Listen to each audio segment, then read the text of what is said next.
I've got a quick tip for sub-penny stock management. Most of the time, you don't even need a big plan. All you need to do to little investors is promise them something good. It doesn't even matter what exactly, just something good.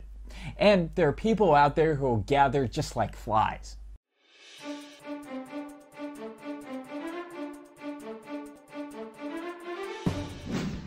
The people in charge of Amazonas Florestal are the exemplary proponents of this management technique.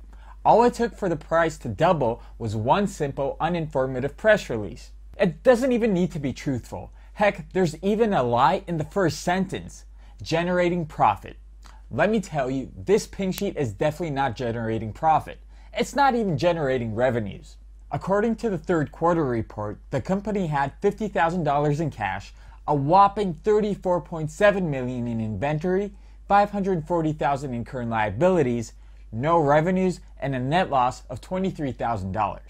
The big number under inventory is in the form of timber. The whole company actually revolves around timber, but apparently the company has a very hard time finding someone to buy it. And this is where the press release kicks in. The whole thing is Amazonas saying that it's doing something. It's so vague that there's nothing substantial. There's the CEO, Pepper Stepson, who is saying Amazonas has an excellent business plan, and that's it. And this is where something gets really weird. Pepper Stepson is supposedly the CEO. The company's OTC profile supports this. Wait a second. No, it doesn't. The CEO is Peter Stepson. Probably just a typo of the name, right? Then why is Pepper Stepson listed under COO and not CEO in the filings? And why the CEO is someone called Bruce Barron? Who exactly is in charge of the company? Does the management itself even know? And those aren't even old filings, they're from November. So either there's been an unannounced change of the CEO in the last month, or someone is outright lying. Now bear in mind, this is a pink sheet, so it's not regulated. That didn't stop Amazonas from exploding on the charts at the end of last week, emerging from 000 land. But it can serve as an explanation, because the filings, CEO Bruce Barron was at the helm of another company called M-Line Holdings. That was in 2013. Back then, Mr. Barron claimed that he is very pleased with the company's state, and he expects more than 40% higher revenues for next year.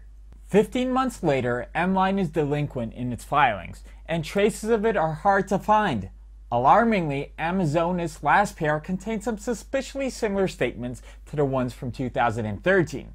Another alarmingly similar factor is that M-Line share count grew from 500 million in May 2013 to 10 billion now. The outstanding shares of Amazonas were 454 million in June 30th. As of November 7th, they are more than 658 million.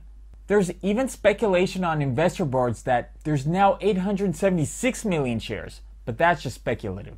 Yet it seems that if Mr. Barron is gone from the picture, the delusion he has caused will stay for quite a while. This is Martin Nadanov for Hotstock.com.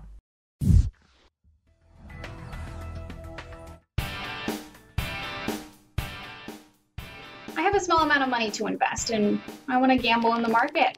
I'm looking for a penny stock that'll go up and turn it into $100,000 or $1 million.